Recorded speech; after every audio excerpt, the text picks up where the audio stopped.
Hello again, everyone. I'm Richard Weil, and I'm the owner and principal of National Restaurant Consultants, and we welcome you into the NRC Helpful Moment. Believe it or not, number 185. It's our 185th edition, and Mr. Brian Devine is here, as always, from Cafe Fuel Top Line Management. Hello, Brian. How are you today? I am terrific, thank you, Richard. How about yourself? Oh, very good, very good. Thank you. So today, our special guest, and I mean a special guest, is Patricio Peñalosa, and he is the proprietor and owner of Patos Tacos, a wonderful, and when I say wonderful food, I'm not giving it justice. It's magnificent food that he and Renee, his chef, are creating on East Colfax in Denver, Colorado. And I had the pleasure to get to sit down with him and have lunch with him last week. But more importantly, he's got a terrific, amazing story. He's from Mexico City, and he's got a great story coming from Mexico City with a lot of food service and hospitality industry experience. And he's basically scaled himself down into being an independent entrepreneur after being an entrepreneur of much larger spaces in Mexico City. But I've asked him to come on to talk to us a little bit today about what's it like being an entrepreneur in today's environment. Let's call it post COVID. So, uh, Pato, if you don't mind taking over, I'd love you to tell your story, please. Thank you for joining us. Thank you very much, Richard. Hi, Brian. Thank you for the Hello. invitation. And well, it has been an adventure. First of all, moving to the US and then to Denver. After making a research and find out which one was one of the best cities in the US to become an entrepreneur with this kind of business. So after being for more than 30 years in fine dining restaurant, and because of the situation of COVID, uh, my objective was to guess what was going to happen with food business after COVID. And one of the things that I realized was that because of the situation of COVID and people staying at home, and what was happening with the restaurants during COVID was what is going to be worth to have a restaurant or to sell food, and that's two different concepts.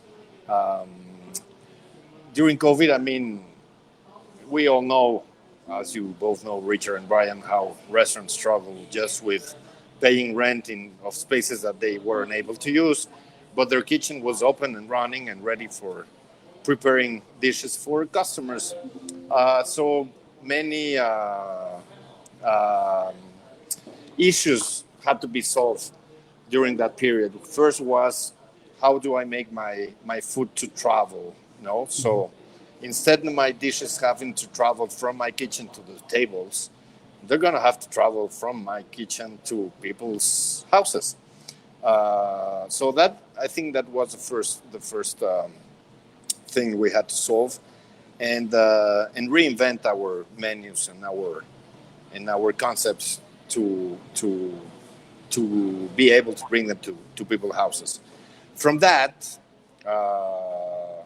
and wanting really to do business and make a profit in my business, I thought on bringing a concept already proven in Mexico, because I didn't find something new, or I didn't invent something. I just uh, made a research of what was happening here in the U.S.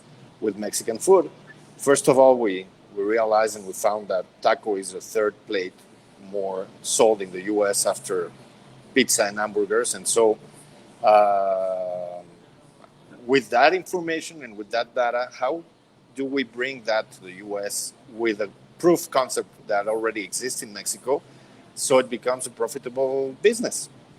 Um, and well, we started to deal with knowing and learning how to start a business in a new country.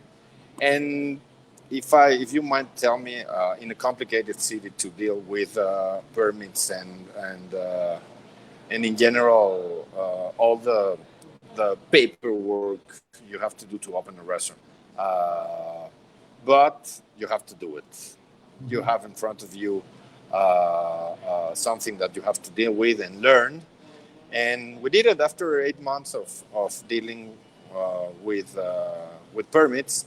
We finally opened our place, and that was the first thing, dealing with the frustration of being ready to start to sell your products and not being able because you weren't aware of what you were going to have to deal with. And that's of becoming an entrepreneur. You most of the time you think that you know with what you are going to deal, but no, you really don't know. That's just the top of the iceberg, and there's a lot under the water that you have to be careful with and prepare to deal with those situations in the meantime that you started your business. No, I think that becoming an entrepreneur is not for everybody. The first thing that you have to know is you have to become an entrepreneur. I laugh a lot when you hear that people is going to open a business and they're going to become an entrepreneur because they heard about funds that are going to give them money to open their new business. No, and that's the biggest. I can even say the biggest lie that we have to deal with, because nobody's going to give you money if you don't have a profitable business and something that has been open for at least 12 months and that people can measure the results of your idea before giving you money. No? So one of the first things you have to think when you're becoming an entrepreneur is that you have to do what you want with what you have. And you don't have to wait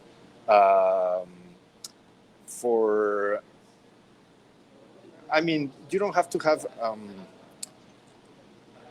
expectations of getting money from someone else to realize your dream, because at the end it's a dream. I think that the entrepreneurs were dreamers, and that's our biggest energy to start a business. No, but the thing that I really I want to share with people is don't become an entrepreneur if you need money. Just do what you want to do with what you have, and then you are not going to need to look for money. The money is going to come from you. It's going to come, and they're going to look for you if you have a good business model and a good idea. There's a lot of people that I have seen that want to become entrepreneur, and their stop sign is the money. And that's not important. Really, really, really, I mean it, it's not important. You don't need the money to become an entrepreneur. You just need a good idea. And I mean, in some other time we could talk more about this, but it's one of the first things that I wanted to share in this moment. Richard, is like, don't stop to follow your dream if you think that you don't have enough money to do it. Why Denver?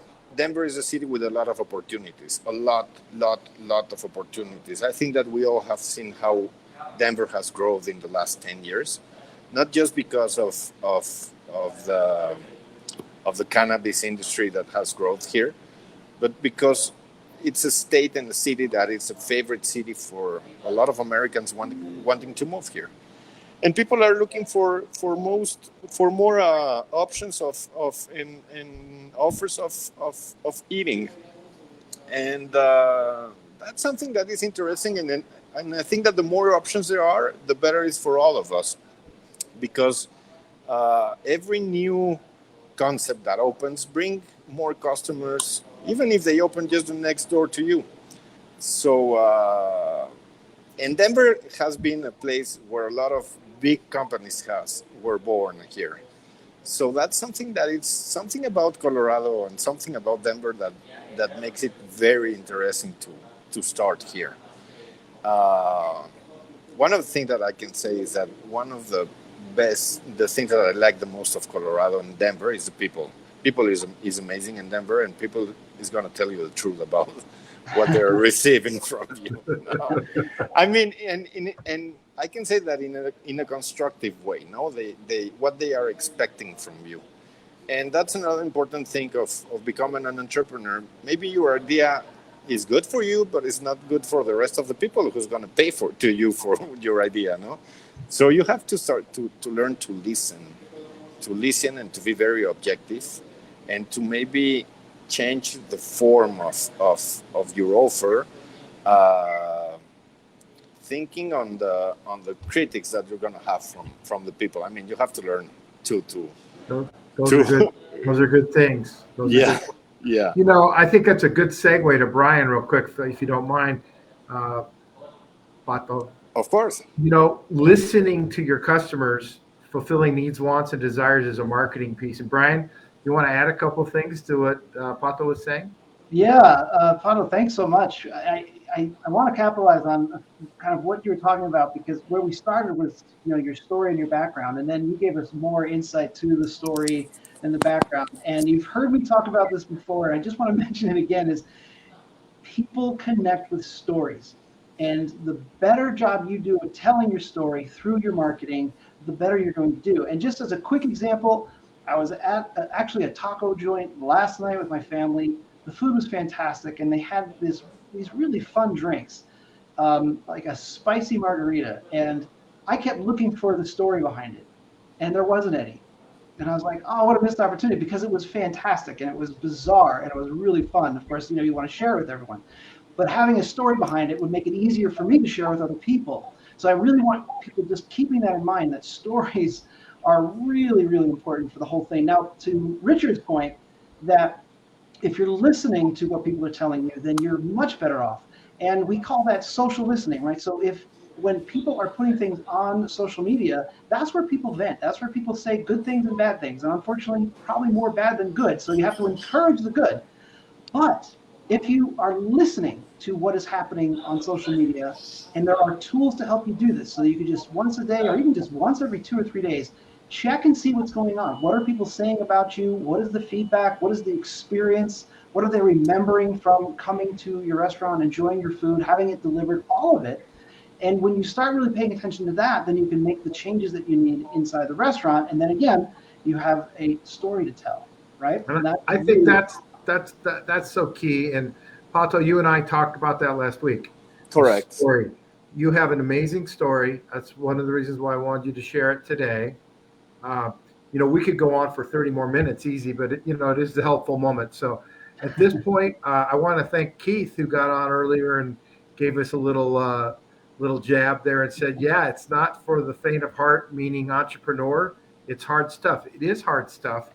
I love the fact, remember your dream, and it's that vision, and then that's dream and telling your story. Pato, I want to thank you for being with us on the NRC Helpful Moment today.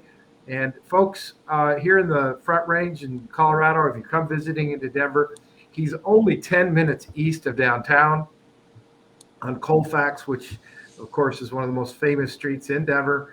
And if you're in the near Capitol Hill, what I call Uptown, he's right there in the heart of all that, just a little bit east of Denver East High School. So anyhow, that's where he is.